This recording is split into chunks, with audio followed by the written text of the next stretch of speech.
Bueno, entonces, muchísimas gracias a todos por estar acá. Hoy vamos a hablar de un tema sumamente importante, de consulta casi que permanente en los servicios de nefropediatría, y es el abordaje de las alteraciones miccionales, enuresis e incontinencia. Lo primero que debemos tener en cuenta es que efectivamente la mayoría de estos trastornos van resolviendo a medida que los pacientes van creciendo, con una incidencia que pasa del 20 al 25% a un 0.5 a 3% por encima de 18 años. Si hay un antecedente familiar, hay un 40% de riesgo de tener algún trastorno de disfunción miccional cuando es un papá, y cuando los dos papás tienen antecedentes, casi que el riesgo es un 70%.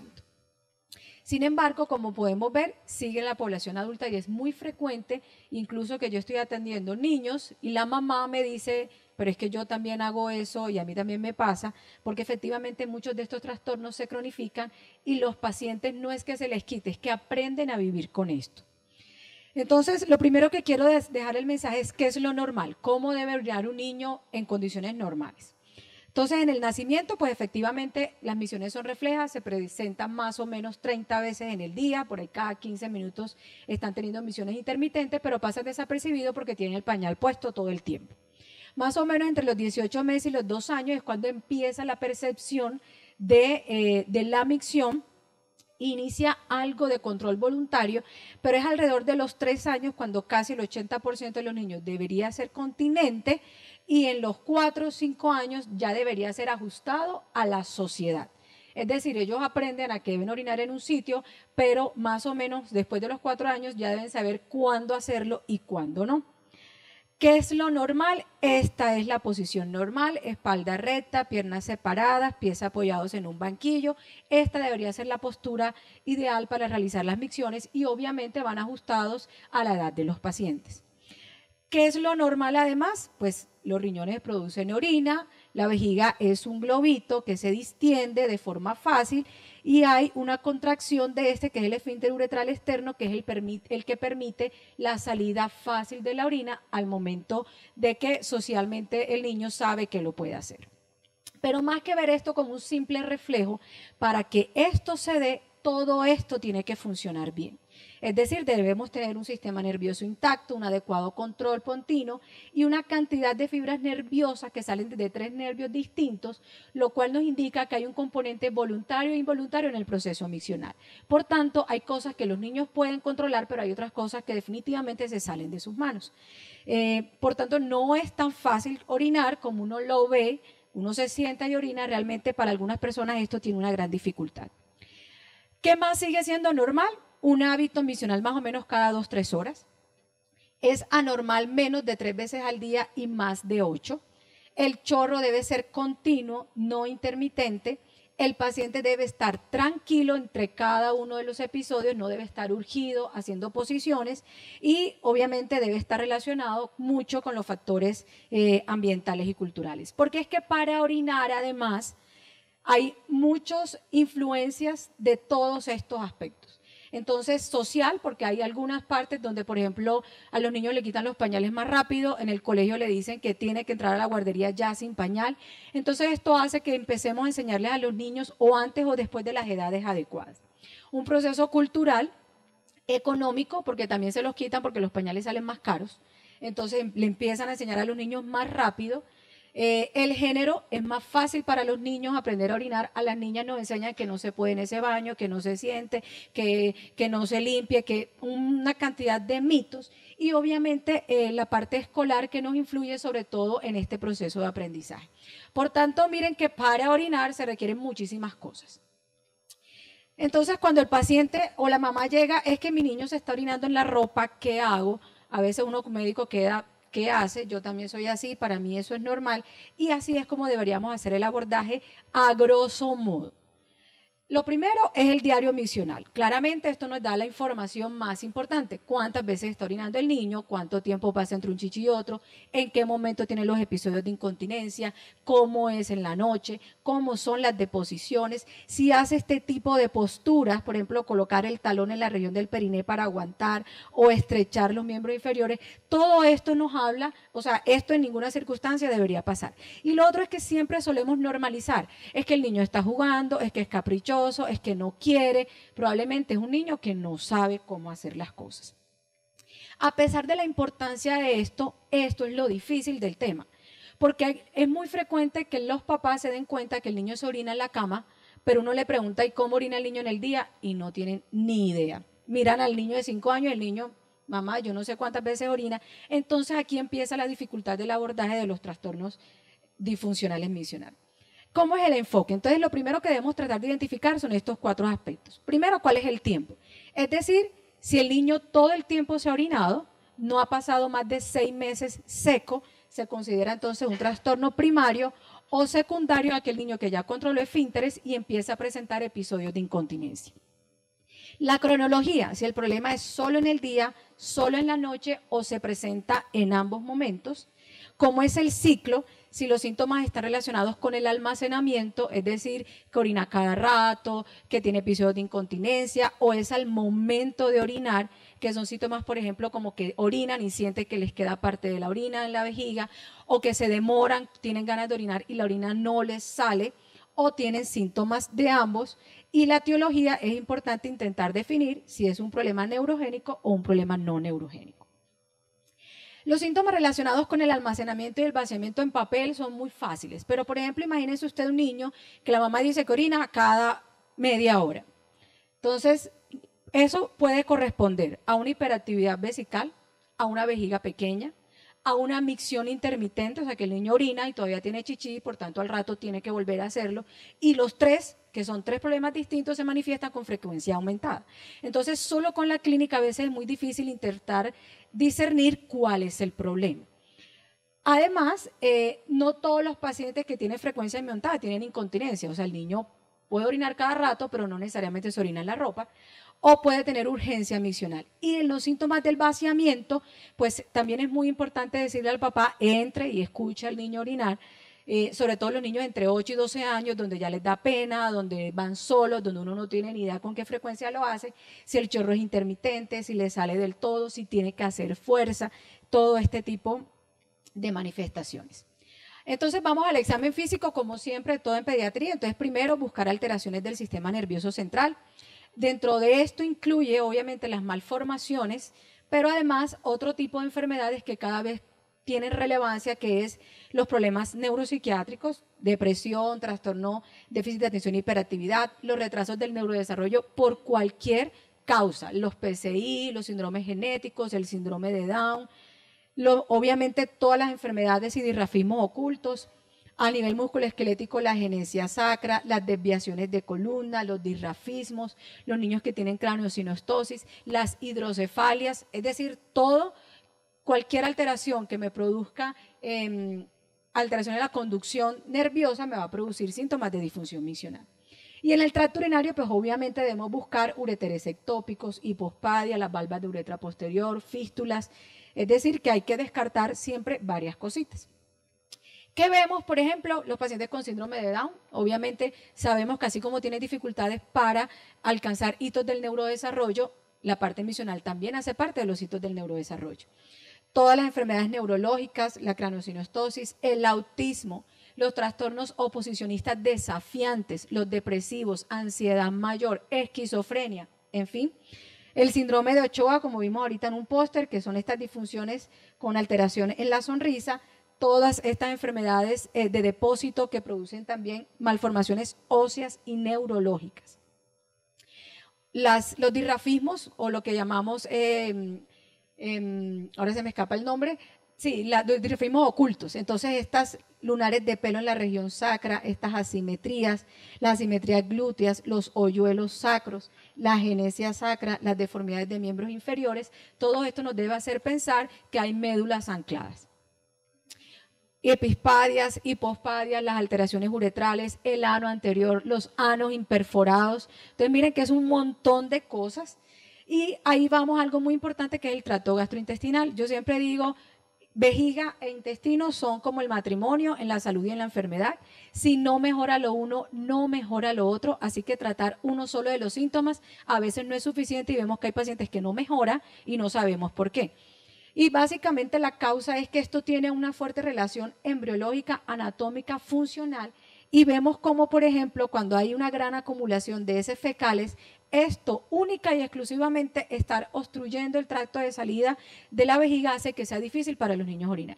Entonces hay que manejarlo, utilizar como siempre las escalas Bristol para toda la clasificación de estos, del estreñimiento, la constipación, pero además de eso no olvidar la incontinencia fecal y la encopresis. Eso es otro tipo de manifestaciones también muy frecuentes.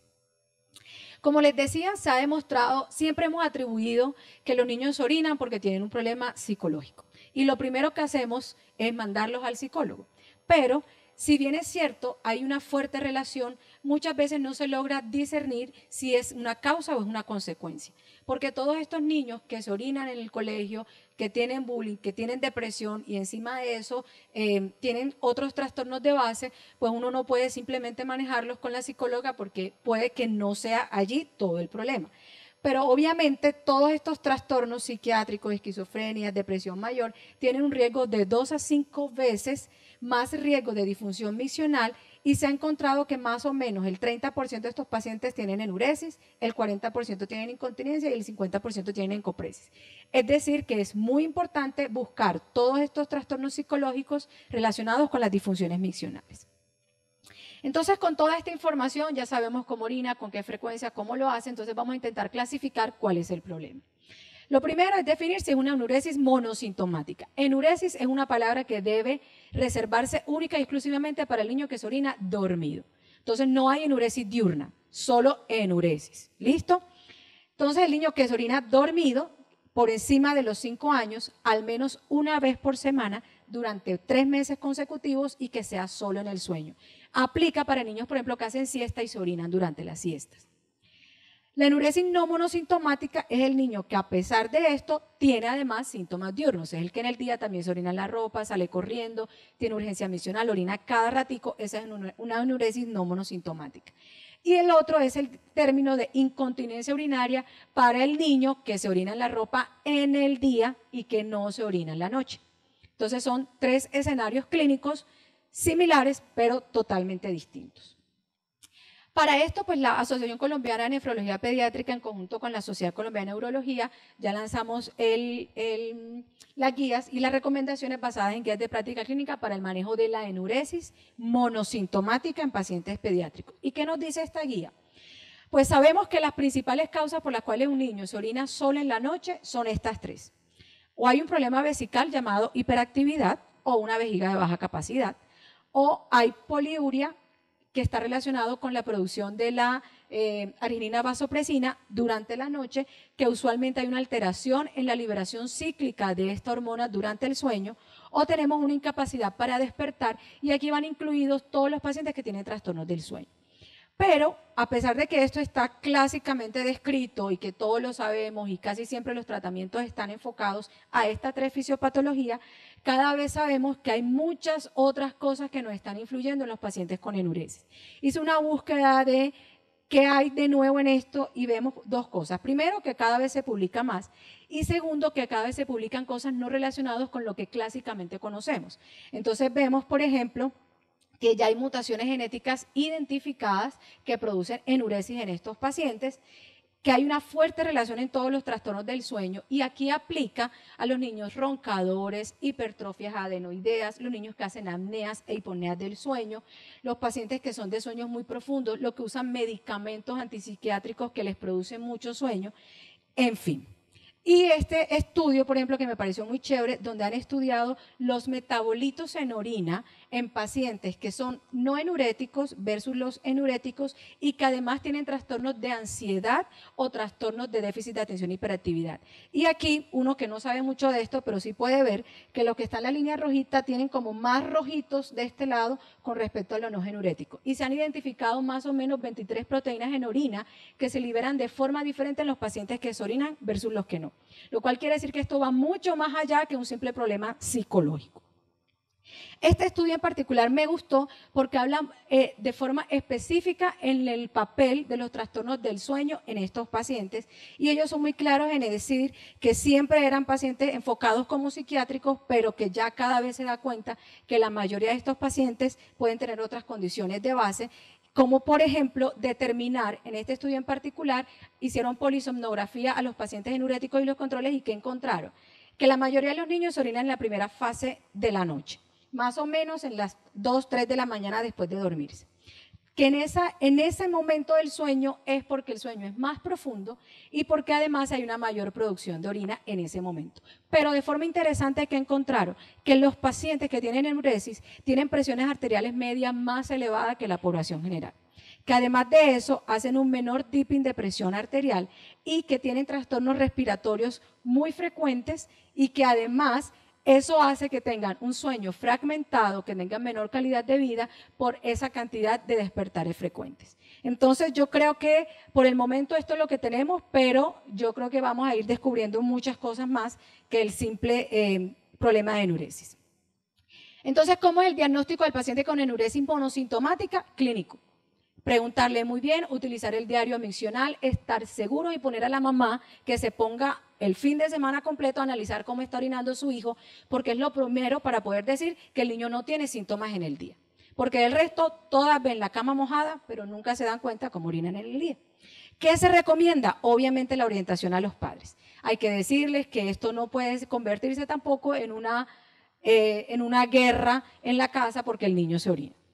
¿Cuál es la postura óptima? Que ya se las mostré. ¿Cómo debería ser la ingesta de líquidos? Entonces la recomendación es no tomar líquidos hasta 2 a 3 horas antes de irse a acostar. Y que idealmente esos líquidos no sean bebidas muy azucaradas, carbonatadas, cafeínas, tés, chocolate, etc. Y se recomienda utilizar el calendario para llevar un adecuado registro de noches secas y noches húmedas.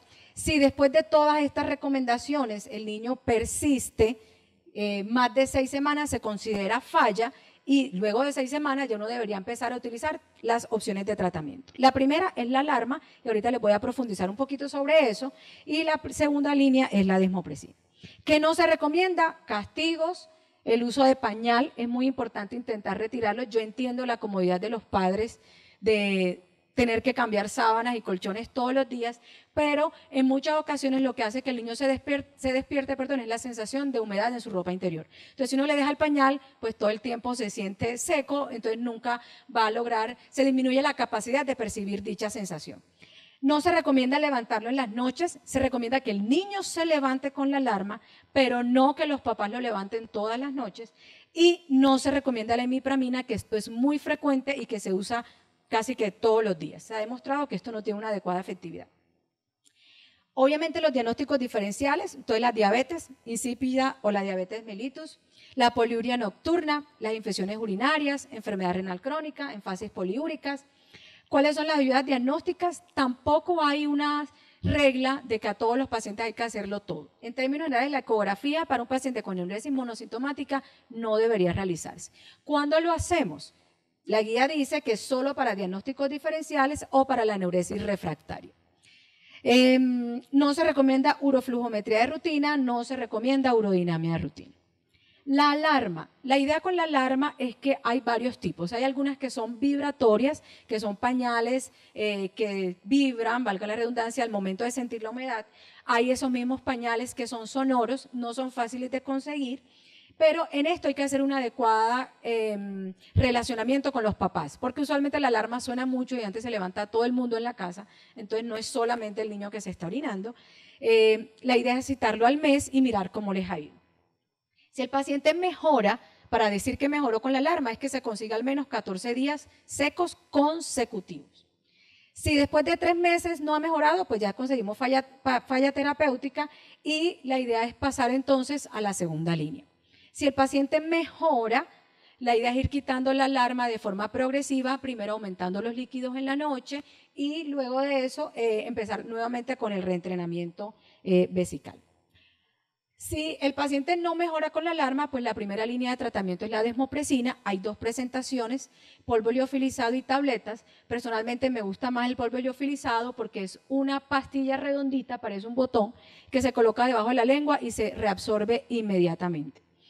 Porque las tabletas, dentro de las recomendaciones está que se debe tomar y debe tomar mucha agua para tragarse la tableta, entonces no hacemos nada restringiendo líquidos y le damos a una tableta donde tiene que tomar mucha agua, pero igual tienen una adecuada efectividad. Se debe evaluar la respuesta más o menos entre 2 y 6 semanas después de iniciado el tratamiento. Si el paciente mejora, se debe continuar al menos 3 meses, ir haciendo el registro de calendario de noches secas y húmedas, y si no hay mejoría, hay 2 opciones. Aumentamos la dosis, que es colocarle 2 tableticas sublinguales o tomarse 2 tabletas, o adicionar entonces un anticolinérgico, que la primera línea sería la oxibutinina. Muy bien, ahora vamos al paciente con enuresis no monosintomática, se orina de día y de noche, y esto es un espectro clínico increíble. O sea, en esto uno no puede encasillar a un paciente con una sola cosa.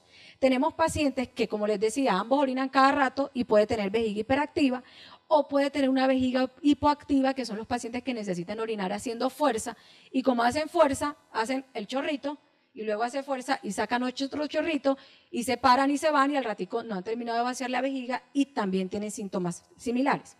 El paciente con frecuencia aumentada por hipersensibilidad vesical, y aquí entran las hipercalciurias, los cálculos, las vejigas de baja capacidad.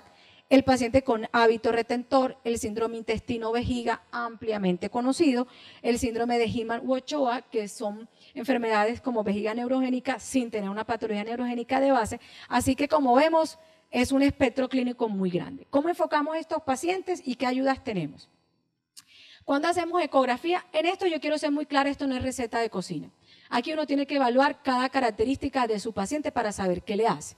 Entonces, si el paciente, además de esta disfunción, tiene infección urinaria recurrente, las ecografías nos van a reportar si hay residuo o no posmiccional, que nos ayuda a direccionar la uroterapia, medir el diámetro rectal, que nos ayuda a identificar estreñimiento, y para el manejo de las infecciones urinarias, pues la Asociación Colombiana de Nefrología, Urología e Infectopediatría también ya hicimos las guías para las recomendaciones de infección de vías urinarias en pediatría, que están próximos a ser publicados.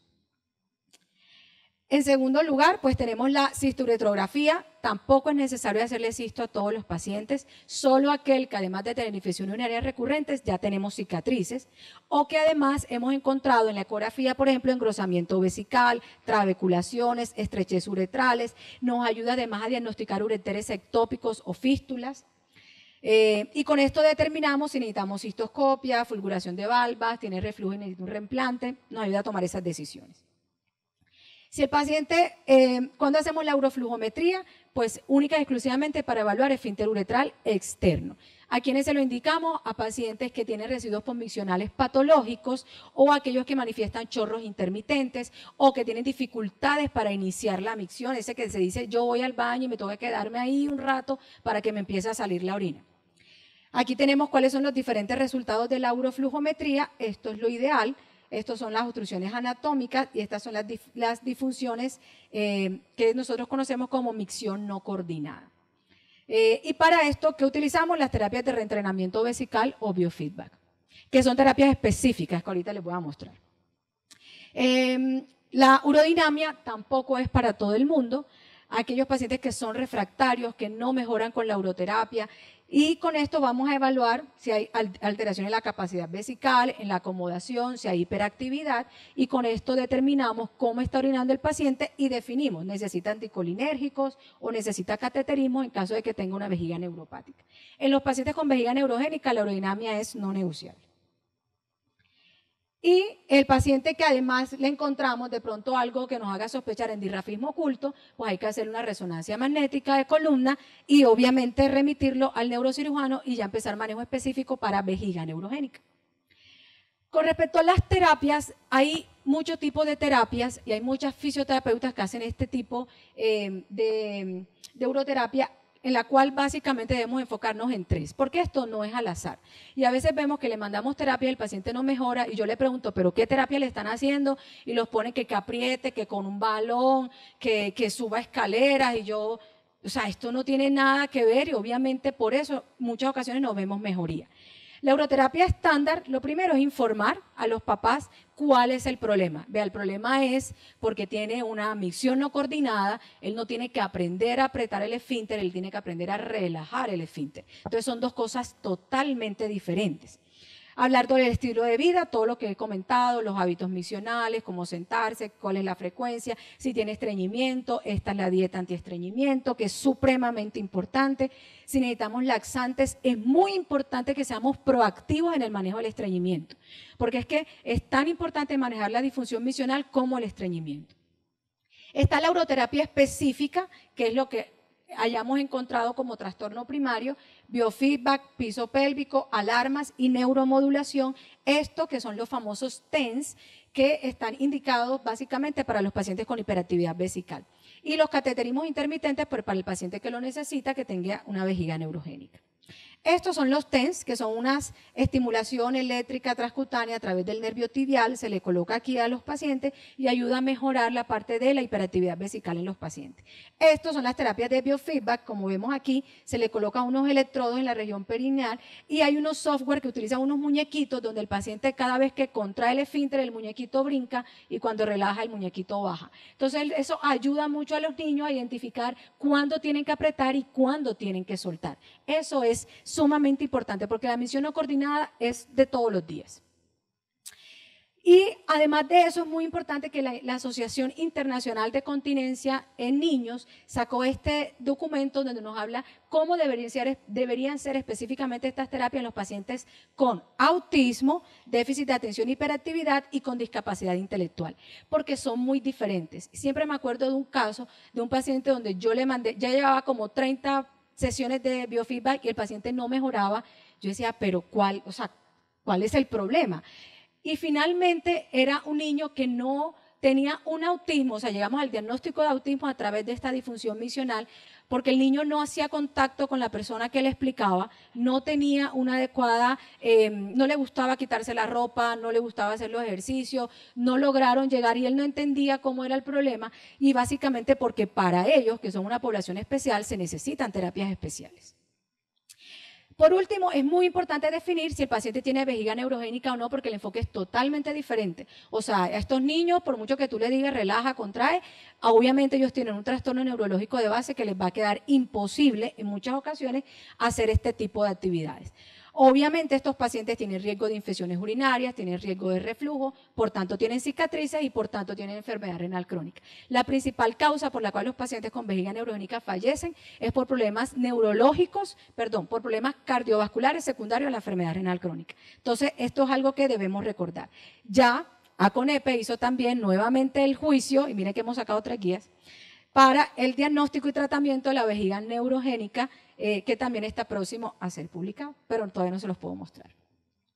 Por último, entonces, antes de hacer el MIPRES para los pañales, que es lo que le interesa a la mamá, pregúntese por qué su niño no controla esfínteres, cómo está orinando, qué es lo que está pasando, porque el poner pañal no modifica la evolución de un tratamiento, pero enfocar la vejiga neurogénica y hacer un tratamiento adecuado sí les cambia la vida. Muchísimas gracias.